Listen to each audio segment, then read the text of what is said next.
దేవునికి స్తోత్రములు. సహోదరులందరికీ వందనములు. ప్రార్థన చేసుకుందామండి. ప్రార్థన.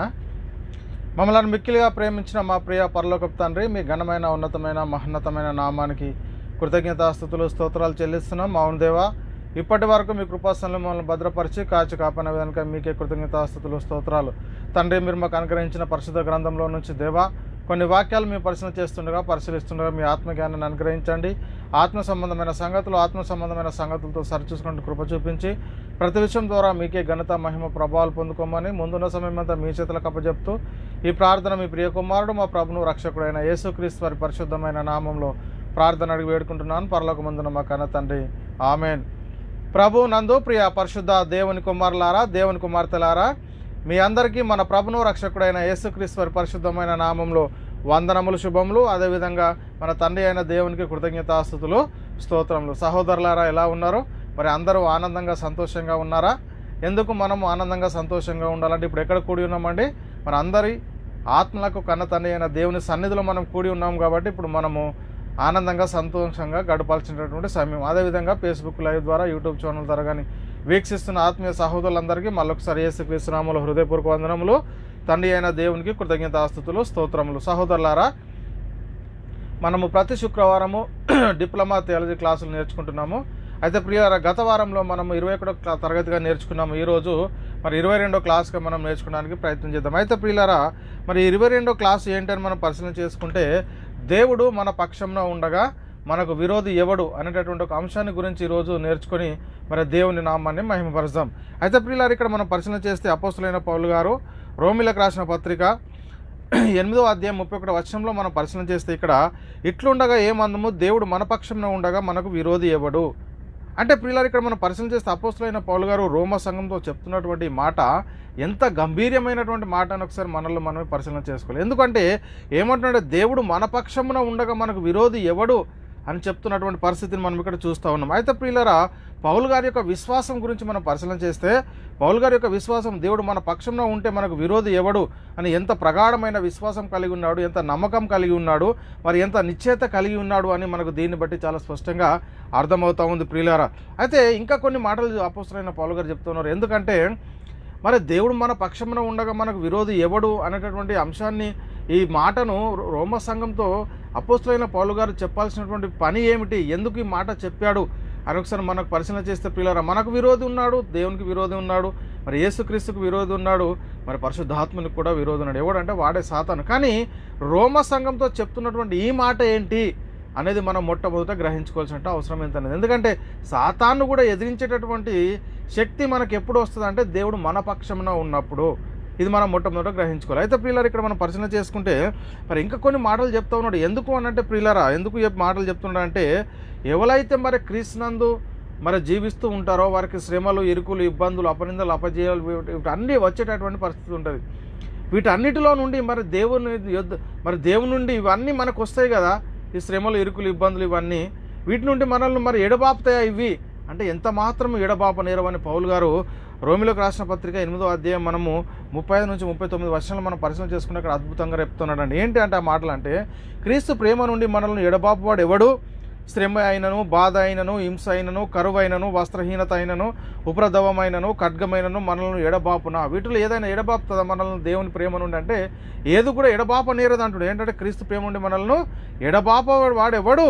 శ్రమ అయినను, బాధ అయినను, హింస అయినను, కరువు అయినను, వస్త్రహీనత అయినను, ఉపద్రవమైనను, ఖడ్గమైనను మనల్ని ఎడబాపున అంటే ఎడబాపదు. ఇంకా చెప్తున్నాడు, ఇందును గురించి వ్రాయబడినది ఏమనగా, నిన్ను బట్టి దినమెల్లా మేము వధింపబడిన వారము, వధకు సిద్ధమైన గొర్రెలమని మేము ఎంచబడిన వారము, ఆయనను మనల్ని ప్రేమించిన వాని ద్వారా మనం వీటన్నిటిలో అత్యధిక విజయం పొందుతున్నాము. ఇవన్నీ కలుగుతూ ఉన్నాయి. శ్రమలు పడుతూ ఉన్నారు, ఇరుకులు, ఇబ్బందులు, ఉపద్రవములు, ఖడ్గములైనవి, వాటిని మనం క్రీస్తుని వేరుపరుస్తాయంటే వేరుపరచు అని చెప్పి ఇంకేమంటున్నాడు, దినమెల్లా మేము వధింపబడిన వారము, వధకు సిద్ధమైనటువంటి పడిన వారం అని చెప్పి ఇంకేమంటారు, ఆయనను మనల్ని ప్రేమించుచున్న వాని ద్వారా మనం వీటన్నిటిలో అత్యధికమైనటువంటి విజయాన్ని పొందేటటువంటి పరిస్థితి ఉందని మనకి ఇక్కడ చాలా స్పష్టంగా లేఖనాలు కనబడుతున్నాయి. కాబట్టి ప్రియులారా, మరణమైనను, జీవమైనను, దేవదూత అయినను, ప్రధానులైనను, ఉన్నవైనను, రాబోవైనను, అధికారులైనను, ఎత్తైనను, లోతైనను, సృష్టించబడిన మరి ఏదైనాను మన ప్రభు అయిన యేసుక్రీస్తు దేవుని ప్రేమ నుండి మనల్ని ఎడబాప నేరమని రూఢిగా నమ్ముచున్నాను. చూడండి ప్రియులారా, ఈ లోకంలో మనకు ఎన్ని శ్రమలు వచ్చినా, ఇరుకులు వచ్చినా, ఇబ్బందులు వచ్చినా, అపనిందలు వచ్చినా, అపజయాలు వచ్చినా, వీటన్నిటిలో దేవుని కృపా సహాయం మనకు ఉంటుంది. వీటన్నిటిలో మళ్ళీ దేవునికి సహాయం మనకు ఉంటుంది. కాబట్టి మరి మన ప్రభు అయిన యేసుక్రీస్తు నందలి దేవుని ప్రేమ నుండి మనల్ని ఏడబాపువాడు ఎవడైనా ఉన్నాడంటే ఎవరు కూడా లేనటువంటి పరిస్థితి మనకు ఉన్నది కనబడుతూ ఉంది ప్రియులారు ఇక్కడ. అయితే ప్రియులారు ఇక్కడ మనం ప్రేమ గురించి మనం పరిశీలన చేస్తే మనల్ని ప్రేమించేవారు కొందరు ఉంటారు, మనం ప్రేమించేవారు కొందరు ఉంటారు. అయితే ప్రియులారా, మనల్ని ప్రేమించేవారు మనం ప్రేమించకున్నా మనల్ని ప్రేమిస్తారు, మనం ప్రేమించేవారు మన ప్రేమను తిరస్కరించి వెళ్ళిపోయేటటువంటి పరిస్థితి ఉంటుంది. మన ప్రేమ వారికి చులకనగా కనపడేటటువంటి పరిస్థితి ఉండి మనల్ని విసర్జించేటటువంటి పరిస్థితి ఉంది. కానీ ప్రియులారు ఇక్కడ మనం పరిశీలన చేస్తే మనల్ని విడిచి వెళ్ళిపోతారు మనల్ని ప్రేమించేవారు, కానీ మనల్ని ప్రేమించేవారు మరి ఎప్పుడూ మనల్ని ప్రేమిస్తూనే ఉంటారు. అందుకే దేవుడు మనల్ని ఎల్లప్పుడూ ప్రేమిస్తూ ఉన్నాడు ప్రియులారా. దేవుడు ప్రేమ స్వరూపి అని మనం మొట్టమొదట గ్రహించుకోవాల్సిన అవసరం ఎంతైనా ఉంది. అయితే ప్రియులారా, అపోస్తలుడైన పౌలు గారు దేవుడు మన పక్షంలో ఉండగా మనకు విరోధి ఎవడు అని ఎందుకు చెప్పవలసి వచ్చిందని ఒకసారి మనం పరిశీలన చేసుకుంటే, క్రీస్తులో సద్భక్తితో జీవించే వారందరికీ హింసలు, శ్రమలు, ఇరుకులు, ఇబ్బందులు, అపనిందలు, అపజయాలు వచ్చేటటువంటి పరిస్థితి ఉంటుంది. అయితే ప్రియులారా, వీటన్నిటిలో కూడా దేవుని కృపా సహాయం మనకు ఉంటుంది. అయితే ఎప్పుడు దేవుని కృపా సహాయం మనకు ఉంటుంది అంటే దేవుడు మన పక్షంగా ఉండాలి అంటే మరి దేవుడు మన పక్షంగా ఉండాలంటే మరి మనమేం చెయ్యాలి అనేది మొట్టమొదట మనం పరిశీలన చేసుకోవాలి. అంటే దేవుని ఆజ్ఞను, దేవుని చిత్తాన్ని, దేవుని ఇష్టాన్ని గ్రహించి మనం ఈ లోకంలో జీవించాల్సిన అవసరం ఎంతైనా ఉంది ప్రియులారా. అయితే ఇక్కడ మనం పరిశీలన చేసుకుంటే మరి క్రీస్తునందు సద్భక్తితో బ్రతకను ఉద్దేశించి వారు హింసలు పొందేటటువంటి పరిస్థితి. ఎవరైతే ఈరోజు క్రైస్తవులుగా పిలువబడతా ఉన్నారో, ఎవరైతే క్రీస్తునందు విశ్వాసం ఉంచి యేసుక్రీస్తు నామములో బాప్తిసం తీసుకొని సంఘంలో చేర్చబడ్డారో వారికి ఈ లోకంలో శ్రమలు, ఇరుకులు, ఇబ్బందులు, అపనిందలు, అపజయాలు వచ్చేటటువంటి పరిస్థితి ఉంటుంది. వాటన్నిటిలో దేవుని కృపా సహాయం మనకు ఉంటుంది. అందుకే ఇక్కడ చెప్తున్నాడు కదా, తిమోతికి రాసిన 2వ పత్రిక, అపోస్తలుడైన పౌలు గారు తిమోతికి రాసిన 2వ పత్రిక 3:12లో క్రీస్తు యేసునందు సద్భక్తితో బ్రతకను ఉద్దేశించి వారందరూ హింసలు పొందేటటువంటి పరిస్థితి అని ఇక్కడ చెప్పబడతా ఉంది. ఆయన వాటి అన్నిటిలో కూడా మరి మనల్ని దేవుని నుండి వేరుపరిచేటటువంటి పరిస్థితి ఉందా అంటే ఎంతవరకు లేదు. ఎందుకంటే వాక్యం మన హృదయంలో ఉంటే ఎలాంటి పరిస్థితి ఉంటుంది అంటే చూడండి ప్రియులారా, రోమీయులకు రాసిన పత్రిక అపోస్తలుడైన పౌలు 8:28లో కూడా దేవుని ప్రేమించు వారికి అనగా ఆయన సంకల్పం చొప్పున పిలువబడిన వారికి మేలు కలుగుటకై సమస్తము సమకూడి జరుగుచున్నవని ఎరుగుదము. మనకు మేలు కలగడానికే ఈ శ్రమలు, ఇరుకులు, ఇబ్బందులు ఇవన్నీ వచ్చేటటువంటి పరిస్థితి ఉందని మనము మొట్టమొదట గ్రహించుకోవాలి. ఇంకా మనం పరిశీలన చేస్తే ప్రియులారా, మనకి శోధలు ఎందుకు వస్తున్నాయి, మీరు వాటి గురించి చింతించకూడి ఎందుకు మీరు అంటున్నాడు. ఎందుకు చింతించకూడదు అంటే ఇక్కడ చెప్తున్న పేతురు గారు రాసిన మొదటి పత్రిక 4:12-14 వచనాల్లో, ప్రియులారా, మిమ్మల్ని శోధించడానికి మీకు కలుగుచున్న అగ్ని వంటి మహాశ్రమల గురించి మీకేదో ఒక వింత సంభవించినట్లు ఆశ్చర్యపడకుడి. క్రీస్తు మహిమ బయలుపరిచినప్పుడు మీరు మహానందంతో సంతోషించు నిమిత్తము క్రీస్తు శ్రమలలో పాలువారై ఉండినంతగా సంతోషించుడి అని చెప్తున్నాడు. అంటే క్రీస్తు మహిమ బయలుపరచబడినప్పుడు మీరు మహానందంతో సంతోషించు నిమిత్తము క్రీస్తు శ్రమలలో మీరు పాలువారైనంతగా సంతోషించుడి. క్రీస్తు నామం నిమిత్తం మీరు నిందపాలైన ఎడల మహిమాస్వరూపైన ఆత్మ అనగా దేవుని ఆత్మ మీ మీద నిల్చుచున్నాడు కనుక మీరు ధన్యులు. ఎప్పుడైతే మనకు శ్రమలు, ఇరుకులు, ఇబ్బందులు, అపనిందలు, అపజయాలు ఇవన్నీ ఎప్పుడైతే వస్తాయో అప్పుడు దేవుని ఆత్మ మన యందు నిల్చుచున్నటువంటి పరిస్థితి ఉంది, మన మీద నిలిచేటటువంటి పరిస్థితి ఉందని మనకి ఇక్కడ కనబడుతున్నాయి. అంటే మనం శ్రమలు అనుభవిస్తేనే దేవుడు మనతో సహవాసం కలిగి ఉండేటటువంటి పరిస్థితి. అంటే వాటన్నిటిలో అంటే ఎప్పుడు వీటిని గురించి మనకు విముక్తి అంటే ఇక్కడ చెప్తూ ఉన్నాడు, క్రీస్తు యేసునందు ఇక్కడ చూడండి, క్రీస్తు మహిమ బయలుపరచబడినప్పుడు మీరు ఆనందంతో సంతోషించు నిమిత్తము క్రీస్తు శ్రమలలో పాల్గొననంతగా సంతోషించుడు అని చెప్తున్నటువంటి మాట మనం ఇక్కడ చూస్తూ ఉన్నాం ప్రియులారా. కాబట్టి ఎప్పుడైతే మనకు శ్రమలలో మనం పాలు పొందుతున్నాం అప్పుడు ఏమవుతుందంట, మహిమాస్వరూపమైన ఆత్మ అనగా దేవుని ఆత్మ మీ మీద నిల్చున్నాడు కనుక మీరు ధన్యులు. చూడండి, ఏదో శ్రమలు రాగానే, ఇరుకులు రాగానే, ఇబ్బందులు రాగానే మనం క్రీస్తుని విడిచిపెట్టి వెళ్ళిపోతూ ఉన్నామా, మరి ఎలాంటి పరిస్థితుల్లో ఉన్నాం, వీటన్నిటిని సహిస్తే మరి దేవుని ఆత్మ మీ మీద నిల్చున్నారు కనుక మీరు ధన్యులు అని చెప్తున్నటువంటి మాట మనకి ఇక్కడ కనబడుతూ ఉంది. అయితే ప్రియులారా, రోమీయులకు రాసిన పత్రిక 8:18లో కూడా మనలో ప్రత్యక్షపు కాబో మహిమ ఎదుట ఇప్పటి కాలపు శ్రమలు ఎన్నదగినవి కావని ఎంచుకుంటున్నాం. ఎందుకు మనకు ప్రత్యక్షం కాబో మహిమ ఎక్కడికి మనం పరలోకంలో వెళ్ళేటటువంటి పరిస్థితి ప్రియులారా. క్రీస్తు వచ్చి మనల్ని మరి రెండోసారి ఆయన వచ్చినప్పుడు పరలోకానికి తీసుకెళ్తాడు. కాబట్టి మన ధైర్యము, మన విశ్వాసం ఎంత దృఢంగా ఉండాలి. అందుకే పౌలు గారు చెప్తా ఉన్నారు, దేవుడు మన పక్షంలో ఉండగా మనకు విరోధి ఎవడు అని చెప్తున్నటువంటి మాట మనం గమనించగలగాలి ప్రియులారా. ఇంకా మనం పరిశీలన చేసుకుంటే ప్రియులారా, ఇక్కడ ఇందును గురించి మీరు మిక్కిలి ఆనందించుతున్నారు కానీ అవసరం బట్టి నానా విధమైన శోధనల చేత ప్రస్తుతం నా కొంచెము కాలము మీకు దుఃఖము కలుగుచున్నది. నశించిపోవు సువర్ణము అగ్ని పరీక్ష వలన శుద్ధపరచబడుచున్నది కదా. దానికంటే అమూల్యమైన మీ విశ్వాసము శోధన చేత పరీక్షకు నిలిచినదై యేసుక్రీస్తు ప్రత్యక్షమైనప్పుడు మీకు మెప్పును మహిమయు ఘనత కలుగుటకు కారణమగును. అంటే చూడండి పిల్లలు, ఈ లోకంలో మనం పరిశీలన చేసుకుంటే మనము ఒక బంగారము ఒక అందమైన ఆభరణంగా మారాలి అని అంటే అది ఏం కావాలంటే ముందుగా అగ్ని పరీక్ష చేస్తాం. దాన్ని అగ్నితో కాల్చి దాన్ని ద్రవంగా చేసి దాన్ని ఒక అందమైనటువంటి పాత్ర, దాన్ని అందమైనటువంటి ఒక ఆభరణంగా మార్చేటటువంటి పరిస్థితి ఉంటుంది. అయితే మరి నువ్వు ఎప్పుడు దేవునికి మరి ఇష్టడుగా జీవిస్తావు అంటే ఈ లోకంలో శ్రమలు, ఇరుకులు, ఇబ్బందులు వీటన్నిటి వెంట మనము ప్రయాణం చేస్తున్నటువంటి పరిస్థితుల్లో దేవుని ఆత్మ మన మీద నిలిచేటటువంటి పరిస్థితి ఉంటుంది. అప్పుడే నువ్వు పరిపూర్ణుడిగా ఉండేటటువంటి పరిస్థితి ఉంటుంది. కాబట్టి ఏదో కొంచెం శ్రమలు వచ్చినాయండి, దుఃఖం వచ్చిందండి అని మనం ఎప్పుడు కూడా క్రీస్తుని విడిచి వెళ్ళిపోకూడదు. అందుకే నశించిపోవు సువర్ణమట అగ్ని పరీక్ష వల్ల శుద్ధపరచబడుచున్నది కదా.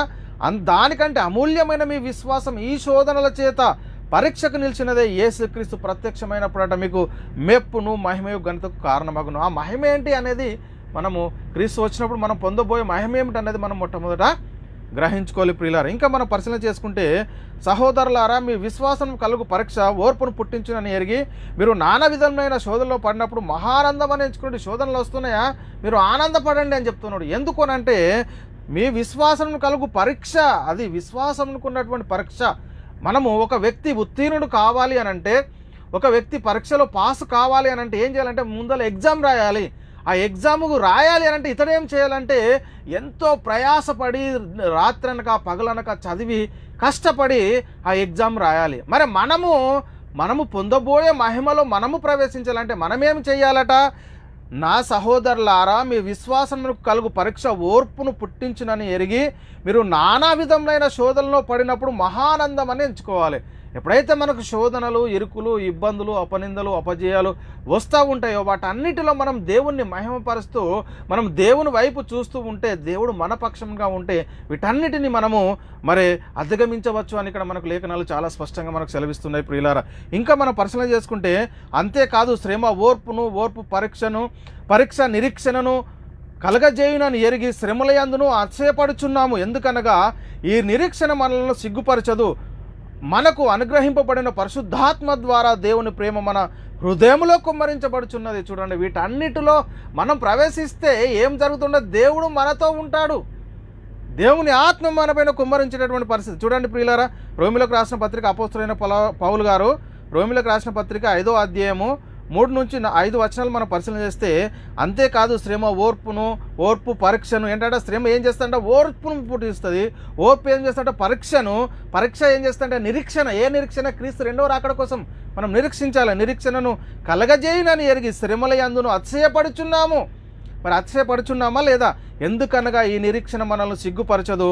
మనకు అనుగ్రహించబడిన పరిశుద్ధాత్మ ద్వారా దేవుని ప్రేమ మన హృదయంలో కుమ్మరించబడుతుంది. చూడండి పిల్లలు, ఎప్పుడైతే మనం శ్రమల గుండా బయలుదేరుతూ ఉంటామో అప్పుడే దేవుని ప్రేమ మనలో కార్యసిద్ధి కలిగినటువంటి పరిస్థితి ఉంటుంది. మనం ఏదో శ్రమలు వచ్చినాయి, ఇరుకులు ఇబ్బందులు వచ్చినాయి, నేను క్రీస్తుని విడిచి వెళ్ళిపోతా, నేను క్రీస్తు దగ్గరికి రాను, ఏదో నాకు లాభం ఉంటేనే క్రీస్తు దగ్గరికి వస్తానని చెప్పేటటువంటి పరిస్థితి ఉన్నది ఈ రోజుల్లో.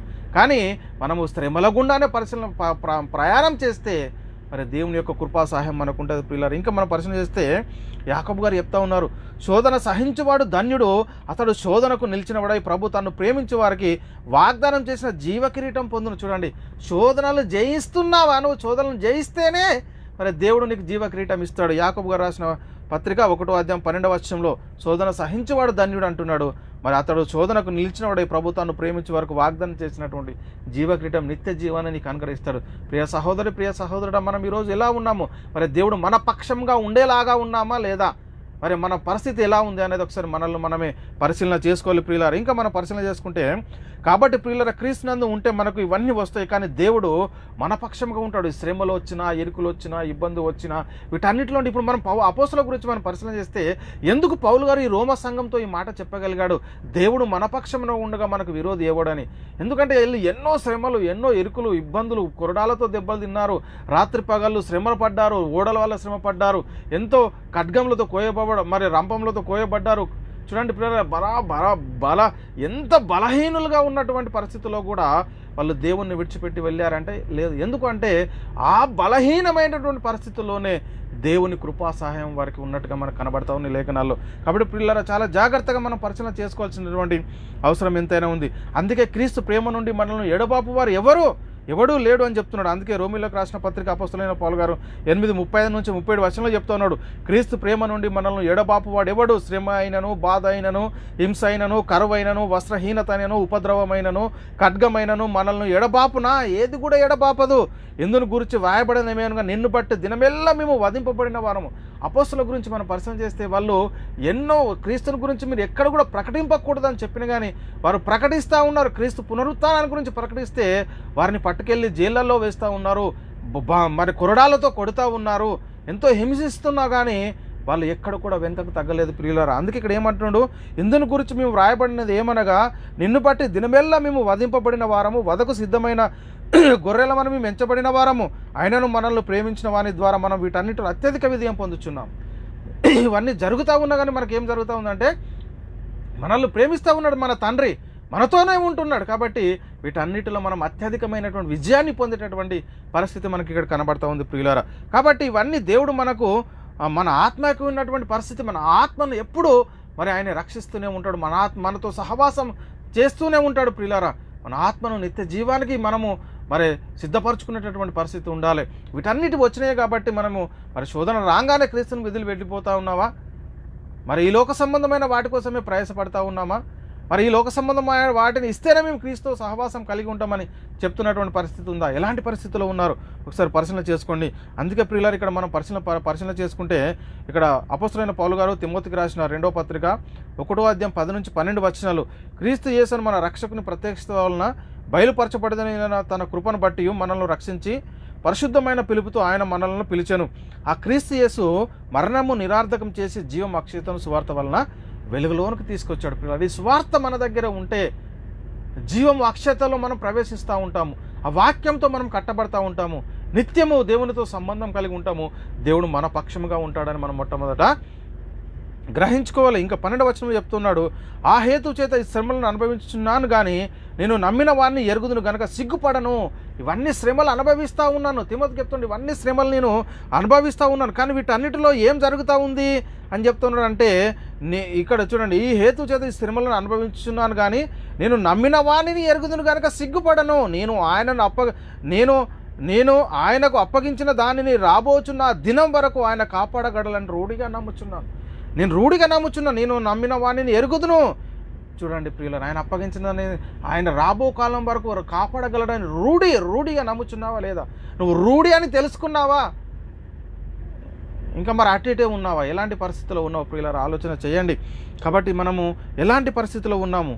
అందుకే ఇంకా మనం పరిశీలన చేసుకుంటే ప్రియులారా, అపోస్తలుడైన పౌలు గారు కొలస్సీలకు రాసిన పత్రిక 1వ అధ్యాయం 28-29లో కూడా ఇక్కడ 29వ వచనం చదువుతాం ప్రియులారా, అందు నిమిత్తము నాలో బలంగా కార్యసిద్ధి కలగజేయ ఆయన క్రియాశక్తిని బట్టి నేను పోరాడుచు ప్రయాసపడుచున్నాను. ఎంత ప్రయాసంలో ఉన్నా, ఎంత శ్రమలలో ఉన్నా ఆయన క్రియాశక్తి మనలో కార్యసాధకం కావాలి ప్రియులారా. కాబట్టి ఎలాంటి పరిస్థితుల్లో ఉన్నాము ఒకసారి పరిశీలన చేసుకోండి. అందు నిమిత్తమే నాలో బలముగా కార్యసిద్ధి కలగజేయ ఆయన క్రియాశక్తిని బట్టి నేను పోరాడుచు ప్రయాసపడుచున్నానని చెప్తున్నటువంటి మాటలు.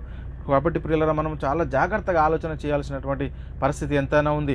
ఆయనను నేనేమై ఇక్కడ చెప్తున్నాడు. ఇంకా మనం పరిశీలన చేసుకుంటే అపోస్తలుడైన పౌలు గారు కొరింథీయులకు రాసిన మొదటి పత్రిక 15:10లో కూడా ఆయనను నేనేమై ఉన్నానో అది దేవుని కృప వలనే అయి ఉన్నాను, మరియు నాకు అనుభవించిన చూడండి మరియు నాకు అనుగ్రహింపబడిన ఆయన కృప నిష్ఫలము కాలేదు కానీ వారందరికంటే నేను ఎక్కువగా ప్రయాసపడినది నేను కాను, నాకు తోడై ఉన్న దేవుని కృపయే. చూడండి, నేను ప్రయాసపడ్డాను. ఈ ప్రయాసంలో అన్నిటిలో మరి నేను కాదు ప్రయాసపడింది, అంటే దేవుని కృప నాకు తోడు ఉందని చెప్తాను. చూడండి ఎంత గొప్ప విశ్వాసం అండి పౌలు గారిది. వారందరికంటే నేను ఎక్కువగా ప్రయాసపడినది నేను కాను, నాకు తోడై ఉన్న దేవుని కృపయే, మనకు తోడై ఉన్నటువంటి దేవుని కృపయే. మనం ప్రయాసపడినా, ఇరుకులు పడినా, ఇబ్బంది పడినా వాటన్నిటిలో దేవుని కృపా సహాయం మనకు ఉంటుందని మరి మనం గుర్తించగలుగుతా ఉన్నామా లేదా అనేది మనల్ని మనం ఒకసారి పరిశీలన చేసుకోవాలి. ప్రియ సహోదరుడా, చాలా జాగ్రత్త. ఇంకా మనం పరిశీలన చేస్తే ఆయన నా ద్వారా సువార్త పూర్ణంగా ప్రకటింపబడు నిమిత్తము అన్యజనులందరూ దాన్ని విను నిమిత్తము ప్రభువు నా ప్రక్క నిలిచి నన్ను బలపరచను కనుక నేను సింహం నోటు నుండి తప్పించబడి తిని. పేతురు గారు క్షమించండి అపోస్తలుడైన పౌలు గారు తిమోతికి రాసిన 2వ పత్రిక 4:15 ఈ మాటలు రాయబడినాయి. ఏంటంటే, ప్రభువు నా పక్క నిలిచి నన్ను బలపరచను కనుక నేను సింహం నోటి అంటే మనుషుల యుద్ధ నుండి నేను తప్పింపబడుతున్నానని చెప్తున్నటువంటి మాటలు మనకి ఇక్కడ కనబడతా ఉన్నాయి ప్రియులారా. చూడండి, అయితే నా ద్వారా సువార్త పూర్ణముగా ప్రకటింపబడు నిమిత్తము మన పని ఏంటి ఈరోజు గుర్తించగలుగుతా ఉన్నామా లేదా అని ఒకసారి మనల్ని మనమే పరిశీలన చేసుకోవాలి. ఎందుకంటే ప్రియులారా, దేవుడు మన పక్షముగా ఉంటే మనకు ఎంత బలము, వేటినైనా కూడా మనం జయించేటటువంటి పరిస్థితి ఉంది. ఎన్ని శోధనలు వచ్చినా, ఇరుకులు వచ్చినా, దేవుని యొక్క వాక్యము మన హృదయంలో ఉంటే వాక్యం ద్వారా మనం బలపడతా ఉంటాము. ఎలా అంటే ప్రియులారా, మనం దావీదు విషయంలో మనం పరిశీలన చేస్తే గొలియాతును చూసి అందరూ భయపడుతున్నారు. మన బ్యాక్గ్రౌండ్ ఉంది కదా పిక్చర్.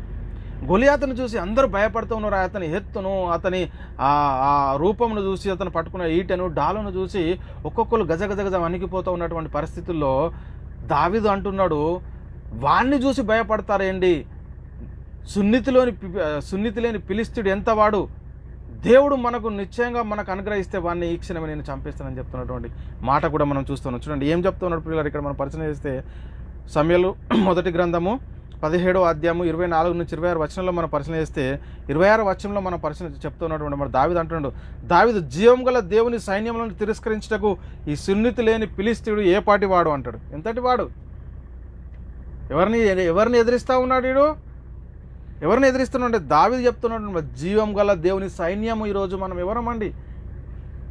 దేవుని కృప మనతో ఉంటుంది, దేవుని సైన్యము మనం ఈరోజు. ఎలాంటి పరిస్థితులను చూడండి, జీవం గల దేవుని సైన్యములను తిరస్కరించడానికి ఈ సున్నితి లేని ఫిలిష్తీయుడు ఎంతటి వాడు, వాడిని చంపి ఇశ్రాయేలు నుండి ఈ నింద తొలగించిన వానికి చెప్తున్నాడు, ఈ నింద తొలగించేస్తాను, వాడిని చంపుతాను. వాడిని చూసి భయపడాడు కాదు, దేవుడు మన పక్షముగా ఉంటే మనకి ఎంత బలము, దేవుని సైన్యంలో ఎదిరించేటటువంటి శక్తి ఉందా అని చెప్తున్నటువంటి పరిస్థితిని మనం ఇక్కడ చూడగలుగుతా ఉన్నాం. కాబట్టి పిల్లరా, దేవుడు మన పక్షంగా ఉంటే మనకు ఎంత దృఢ విశ్వాసం, ఎంత నిశ్చయత, అన్నిటిలో కూడా మనం అత్యధికమైనటువంటి విజయాన్ని పొందేటటువంటి పరిస్థితి ఉంటుంది. ఇక్కడ మనకు చాలా అద్భుతమైనటువంటి మాటలు రాయబడి ఉన్నాయి. ఇంకా మనం పరిశీలన చేసుకుంటే ప్రియులారా, అపోస్తులు క్రీస్తు మరణ పునరుత్థానాల గురించి ప్రకటిస్తూ ఉంటే శాస్త్రులు పరిచయులు వారిని పట్టుకొని అనేకమైనటువంటి హింసలు పెడతా ఉన్నారు. అలా ప్రకటిస్తున్న పరిస్థితుల్లో కూడా మళ్ళొకసారి ఏం జరిగిందంటే, ఇక్కడ అపోస్తులను వాళ్ళు శాస్త్రులు పరిచయులు పట్టుకున్నారు. ఇక్కడ అపోస్తుల కార్యం 5వ అధ్యాయం 34 నుంచి 39 వర్షాలు మీరు రాసుకుని అక్కడ పట్టుకున్నప్పుడు పరిస్థితుల్లో గమాలియేలు, ఇక్కడ మనం పరిశీలన చేసుకుంటే ఇక్కడ ప్రజల వల్ల ఘనత నొందినవాడు ధర్మశాస్త్రోపదేశకుడైన గమాలియేలు అని ఒక పరిసయుడు ఆ మహాసభలో లేచాడు. వీళ్ళని పట్టి విచారిస్తూ ఉంటే, మీరు ఏం చేయబోతున్నారు, వారిని విడిచిపెట్టండి, ఒకవేళ ఈ కార్యం దేవుని వల్ల అయినదా, మరి మీరు వాళ్ళను మరి ఇలా చేయకూడదు అని చెప్తున్నట్టు మాట ఇక్కడ చూద్దాం. చూడండి 38వ వచనం చూస్తే మనకు ప్రియులారా, కాబట్టి నేను మీతో చెప్పున్నది ఏమనగా, ఈ మనుషులు జోలికి పోక వారిని విడిచిపెట్టుడి, ఈ ఆలోచన అయినను ఈ కార్యమైనను మనుషుల వలన కలిగినది ఆయన, అది వ్యర్థమగును. ఒకవేళ మనుషుల వలన అయితే అది వ్యర్థమవుతుంది, దేవుని వలన కలిగినది ఆయన, మీరు వారిని వ్యర్థపరచలేరు. మీరు ఒకవేళ దేవునితో పోరాడుదురు సుమీ. ఈరోజు ఎవరైతే వాక్యాన్ని ప్రకటిస్తూ ఉన్నారో, ఈరోజు ఎవరైతే దేవుని చిత్తాన్ని చెప్తా ఉన్నారో, వారిని ఎదిరించేటటువంటి వారు దేవునికి విరోధులే. కాబట్టి ప్రియులారా, మనం భయపడాల్సినటువంటి అవసరం లేదు, దేవుని యొక్క చిత్తాన్ని మనము తెలియజేయడమే. అందుకే ఇక్కడ చాలా స్పష్టంగా చెప్తున్నాడు, ఏమంటున్నాడు కంటే, కాబట్టి నేను మీతో చెప్పున్నదేమనగా ఆలోచించుడి, ఈ మనుషులు జోలికి పోక వారిని విడిచిపెట్టుడి, పోవద్దు ఆ జోలికి. ఎందుకు అంటే, ఈ ఆలోచనైనను ఈ కార్యమైనను మనుషుల వలన కలిగినది ఆయన, అది వ్యర్థమయ్యేటటువంటి పరిస్థితి ఉంటుంది. కానీ దేవుని వల్ల కలిగినదైనా మీరు వారిని వ్యర్థపరచలేరు. మీరు ఒకవేళ దేవునితో పోరాడేటటువంటి పరిస్థితి ఉంటుంది.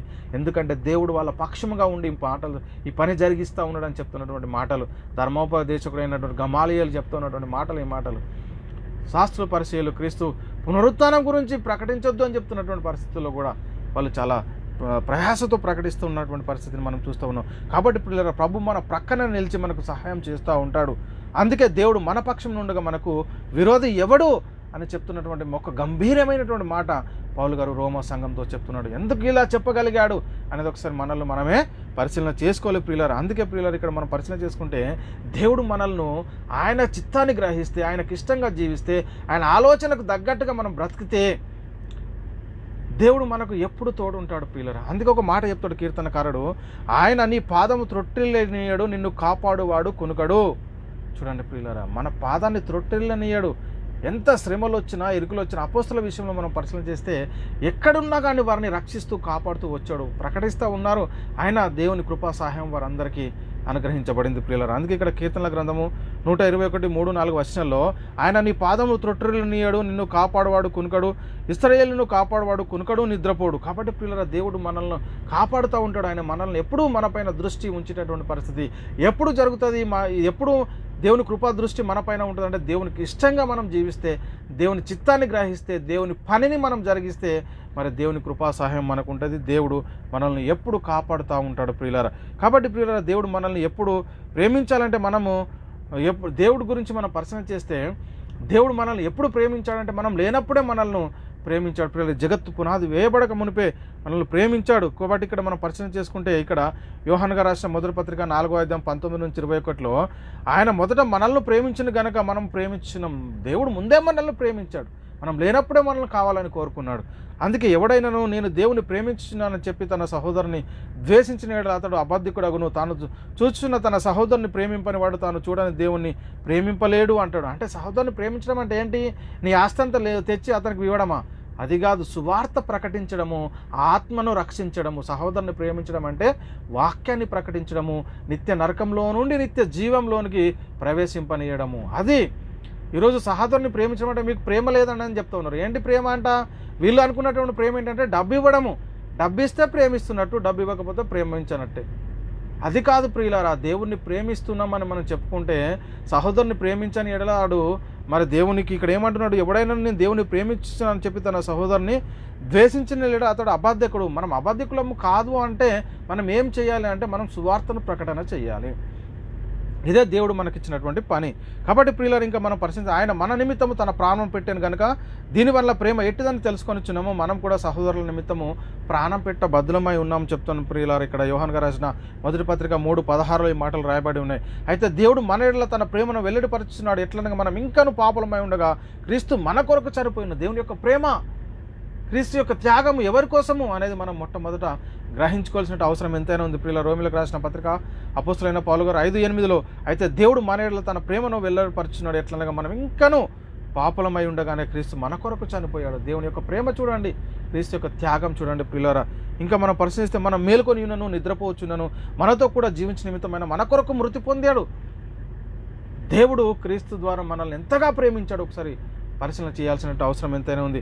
అపోస్తలుడైన పౌలు గారు తెస్సలోనికలకు రాసిన మొదటి పత్రిక 5:10 ఈ మాటలు రాయబడి ఉన్నాయి. కాబట్టి ప్రియులారా, ఈ లోకంలో మనకెన్నో ఇరుకులు, ఇబ్బందులు, శోధనలు, అపనిందలు, అపజయాలు వస్తూ ఉంటాయి. మనల్ని అనేక మంది శోధిస్తూ ఉంటారు, శ్రమ పెడతా ఉంటారు. కానీ మనమేం చేయాలంటే మళ్ళీ తిరిగి వాళ్ళని శ్రమ పెట్టాలా అంటే కాదు. లేఖనం ఏం చెప్తుందంటే ఇక్కడ రోమిలకు రాసిన పత్రిక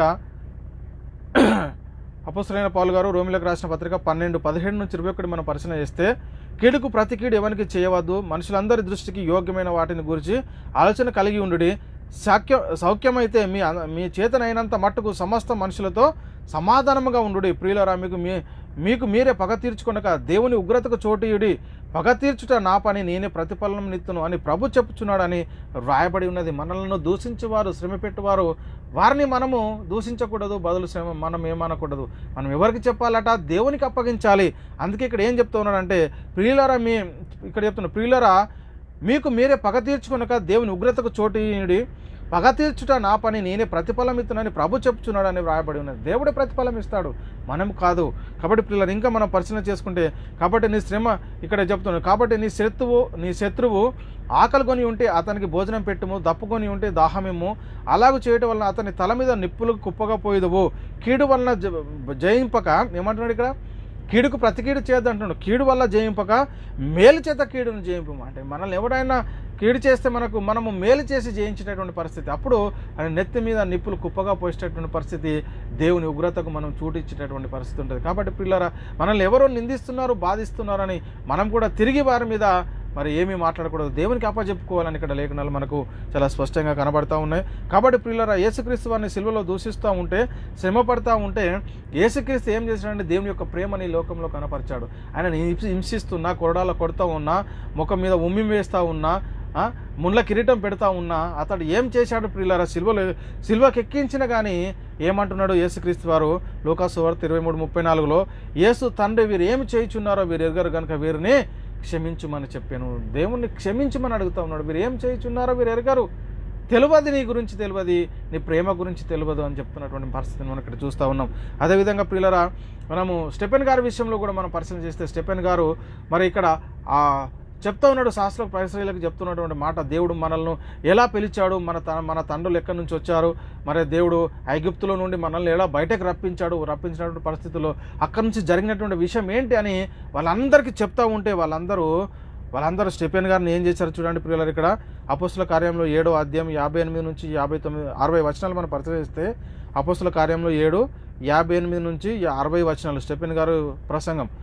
పట్టణపు వెలుపలికి అతనిని వెళ్ళగొట్టి రాళ్ళు రువ్వి చంపిరి. సాక్షులు సౌలను ఒక యవ్వనుని పాదల మీద తమ వస్త్రాలను పెట్టిరి. ప్రభువును గూర్చి మొరపెట్టుచు, యేసు ప్రభువా నా ఆత్మను చేర్చుకోమని స్టెఫెను పలుకుచుండగా వారు అతన్ని రాళ్లతో కొట్టిరి. అతడు మోకాలుని, ప్రభువా వారి మీద ఈ పాపం మోపకమని గొప్ప శబ్దంతో పలికెను. ఈ మాట పలికి నిద్రించను. పౌలు అతని చావునకు సమ్మతించాను. చూడండి ప్రియులారా, క్రీస్తును అంత హింసించిన, అంత కొట్టిన, కురడాలతో కొట్టిన, అతని శరీరం అంతా మరి నాగటి సాళ్ళ వాళ్ళే దున్నిన, ఉమ్మి వేసిన, ముళ్ళ కిరీటం పెట్టిన, సిలువ భారాన్ని మోపించిన, వీటన్నిటిని భరిస్తూనే సిలువ మీద నుండి తండ్రికి ప్రార్థన చేస్తూ ఉన్నాడు. తండ్రి వీరు ఏం చేయుచున్నారో వీరు ఎరగరు కనుక వీరిని క్షమించమన్నాడు. అంటే ఎంత ప్రేమ కలిగి ఉన్నాడు. మరి ఈరోజు నిన్ను ఎవరైనా దూషిస్తే నువ్వు బదులు దూషిస్తూ ఉన్నావా? నువ్వేం చేస్తూ ఉన్నావు? స్టెఫెన్ గారు కూడా దేవుని యొక్క సంకల్పాన్ని అంతా చెప్తా ఉంటే అతన్ని మరి పట్టణం వెలుపలకు తీసుకెళ్ళి రాళ్ళు రువ్వి చంపుతుంటే స్టెఫెన్ గారు ప్రార్థన చేస్తూ ఉన్నాడు. ఏమని చెప్తున్నాడు ఇక్కడ? అతడు మోకాల్లోని ప్రభువు వారి మీద ఈ పాపం మోపకమని గొప్ప శబ్దంతో పలికెను. చూడండి ప్రియులారా, ఇలాంటి పరిస్థితి మనం ఉందా? మనలో ఎలాంటి పరిస్థితి ఉన్నాం ప్రియులారా? మనం ఎలా ఉన్నాం? కాబట్టి ప్రియులారా, మన పరిస్థితి ఎలా ఉంది?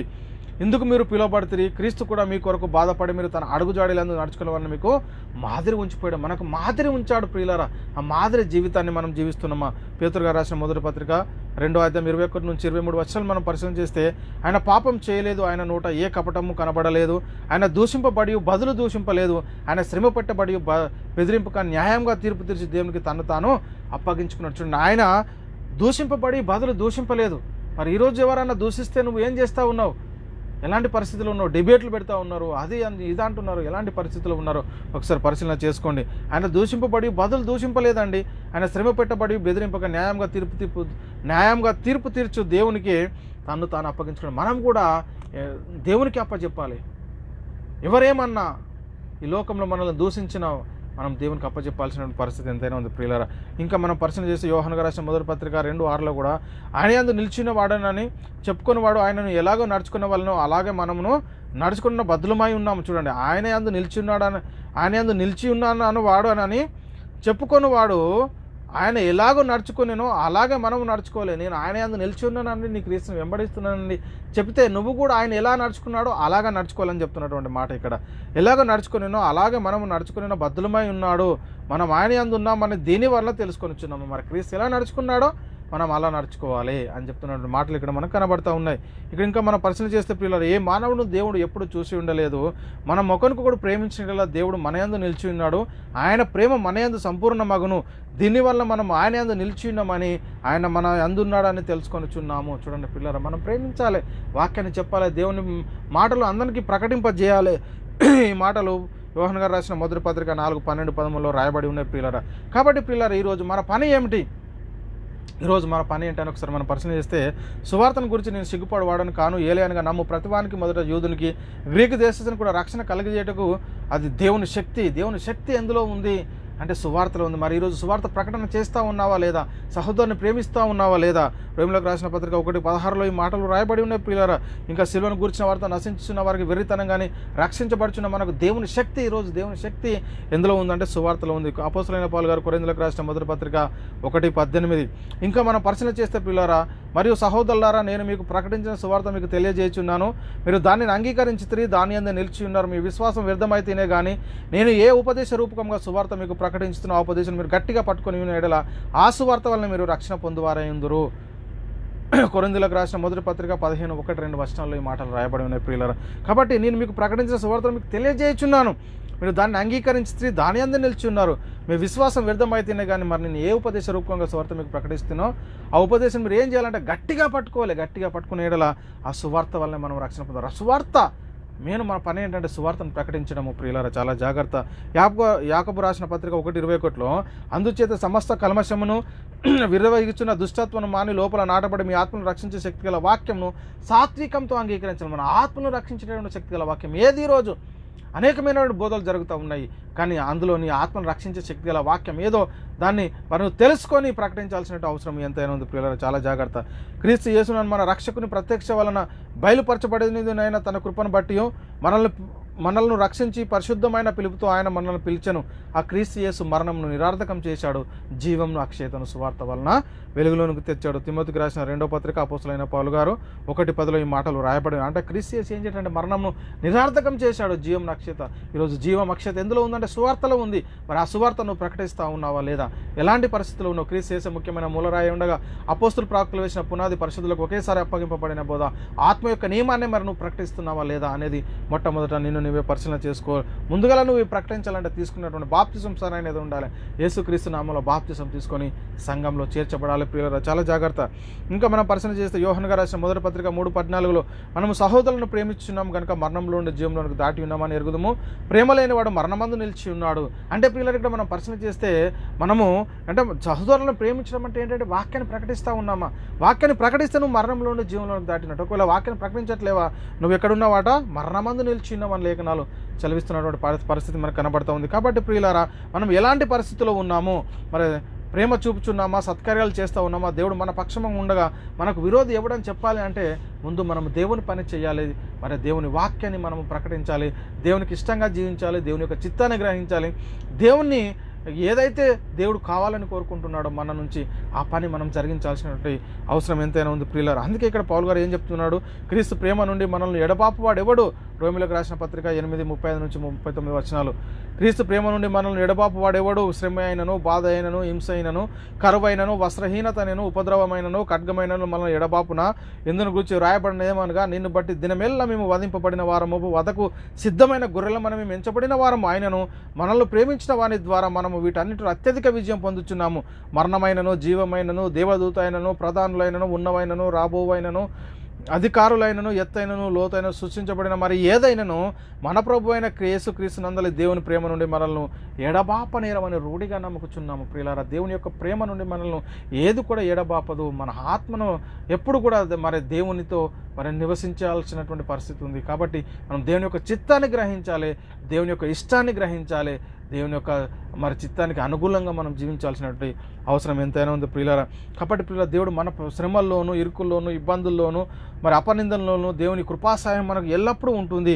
అందుకే పౌలు గారు ఆ రోమా సంఘంతో అంత గంభీర్యమైనటువంటి మాట చెప్పగలడు. ఏంటంటే దేవుడు మన పక్షంలో ఉండగా మనకు విరోధి ఎవడు కూడా లేడండి. ఎవడు కూడా లేడు. ఎందుకు అంటే ప్రియులారా సాతాను కూడా మన యుద్ధ నుండి పారిపోతాడు. ఎందుకంటే మొదట మీరు ఆయన యుద్ధకు రండి అంటున్నాడు. దేవుని యుద్ధకు మీరు వారండి, దేవుడు అప్పుడు మీతో ఉంటాడు. కాబట్టి మీరు అపవాదిని ఎదిరించేటటువంటి పరిస్థితి ఉంటుంది. మనం దేవుని యుద్ధకు వస్తే, దేవుని యొక్క చిత్తాన్ని గ్రహిస్తే, దేవుని యొక్క మాట వింటే, దేవుని యొక్క చిత్తానుసారంగా మనం జీవిస్తే మనం ఈ లోకంలో మనకు ఎవరు కూడా విరోధి లేనటువంటి పరిస్థితి. చూడండి ప్రియులారా, అందుకే చెప్తున్నాడు ప్రియులారా ఎల్లప్పుడూ మరి మనము దేవుని చిత్తాన్ని గ్రహించి నడుచుకోవాలి. అప్పుడు దేవుని కృపా సహాయం మనకు ఎల్లప్పుడూ ఉంటుంది. అందుకే దేవుడు మన పక్షంలో ఉండగా మనకు విరోధి ఎవడు అంటే మరి దేవుడు మరి మన పక్షంలో ఉండాలంటే దేవుని వాక్యము మన హృదయంలో ఉండాలి, దేవుని చిత్తాన్ని తెలుసుకోవాలి, దేవునికి ఇష్టంగా జీవించాలి. అప్పుడే దేవుడు మన పక్షంగా ఉండేటటువంటి పరిస్థితి ఉంటుంది. ఒకవేళ దేవుడు మన పక్షంగా లేకపోతే మరి సాతాను మనల్ని ఎక్కడికి తీసుకెళ్తాడు ఒకసారి పరిశీలన చేయండి ప్రియులారా. దేవుడు మన పక్షంలో ఉంటే మనకు విరోధి ఎవడు లేడు. అందుకే ప్రియులారా అపోస్తలుడైన పౌలు గారు రోమా సంఘంతో ఈ మాట చెప్పగలుగుతూ ఉన్నాడు. ఎట్లుండగా ఏమందము దేవుడు మన పక్షంలో ఉండగా మనకు విరోధి ఏడు. రోమిలకు రాసిన పత్రిక 8:31 చూడండి ప్రియులారా, చాలా జాగ్రత్తగా మనం పరిశీలన చేసుకోవాలి. దేవుడు మన పక్షంగా ఉండగా మనకు విరోధి ఎవడు? చూడండి ఎలాంటి పరిస్థితుల్లో ఉన్నాము అంటే మనం అన్నీ చూసుకుంటూ వచ్చాము. దావీదు చెప్తూ ఉన్నాడు, సున్నితి లేని ఫిలిష్తీయుడు ఎంత దేవుని సైన్యంలో తిరస్కరించుటకు. చూడండి ప్రియులారా మనం ఈరోజు ఎవరము అనేది మనల్ని మనం ఒకసారి పరిశీలన చేసుకొని దేవుని యొక్క ఇష్టానుసారంగా దేవుని యొక్క చిత్తం, దేవుడు ఈరోజు మనకు అప్పగించినటువంటి పని ఏంటి అంటే మీరు సర్వలోకానికి వెళ్ళి సర్వ సృష్టికి సువార్తను ప్రకటించండి అన్నాడు. మరి ఆ పని మనం చేయాలి. అప్పుడు దేవుని ఇష్టాన్ని మనం నెరవేర్చేవారు అవుతాం. ఈ పరిస్థితిలో అంటే ఈ సువార్త ప్రకటనలో మనకి ఎన్ని శ్రమలు వచ్చినా, ఇరుకులు వచ్చినా, ఇబ్బందులు వచ్చినా, అపనిందలు వచ్చినా, అపజయాలు వచ్చినా వీటన్నిటిలో దేవుని యొక్క కృపా సహాయం మనకు ఉంటుంది. కాబట్టి మరి దేవుడు మన పక్షమున ఉండగా మనకు విరోధి ఎవడు అనేది ఇక్కడ లేఖనాలు మనకు చాలా స్పష్టంగా చదివిస్తున్నాయి. కాబట్టి ప్రియులారా, ఆలోచన చేయండి, అర్థం చేసుకోండి, సత్యాన్ని గ్రహించండి. మనం ఎలాంటి పరిస్థితిలో ఉన్నాము, దేవుని యొక్క కృపా సహాయం మనకు తోడు ఉండాలంటే, దేవుడు మన పక్షంగా ఉండాలంటే మనమేం చేయాలంటే దేవుని యొక్క చిత్తాన్ని మనం నెరవేర్చాలి. దేవునికి ఇష్టంగా ఈ లోకంలో మనం జీవించాలి. అట్టి కృప దేవుడు మనందరికీ అనుగ్రహించును గాక. సహోదరులారా, మేము మరి ఇప్పటి వరకు దేవుడు చెప్పినటువంటి ప్రతి ఒక్క మాట మనందరి హృదయంలో నీరు కట్టి ఫలింపజేయను గాక. సహోదరులారా, మేము ప్రకటిస్తున్న ప్రతి ఒక్క ప్రసంగం యూట్యూబ్ ఛానల్ అప్లోడ్ చేయబడుతుంది. యూట్యూబ్ చర్చ్లో BW అకాడమీ, రెండో ఛానల్ బైబుల్ విజ్డమ్ అకాడమీ బెహ్రాన్ అని మీరు సెర్చ్ చేసి మీరు చెక్ చేసినట్టయితే మేము మాట్లాడిన ప్రతి ప్రసంగం మీరు వినవచ్చు. మీరు కూడా మా పరిచర్లో పాలి భాగస్తులు కాగలరంటే మీరు చేయవలసిందల్లా ఒకటే, మీ అనుదిన ప్రార్థనలో దేవుని సన్నిధిలో మా పరిచర్ నిమిత్తం మీరు జ్ఞాపకం చేసుకోవడం ద్వారా మీరు కూడా మా పరిచర్లో పాలి భాగస్తులు కాగలరు. దేవుడు మిమ్మల్ని దీవించి ఆశీర్వదించును గాక. ఆమెన్. అందరికీ వందనములు. దేవునికి స్తోత్రములు.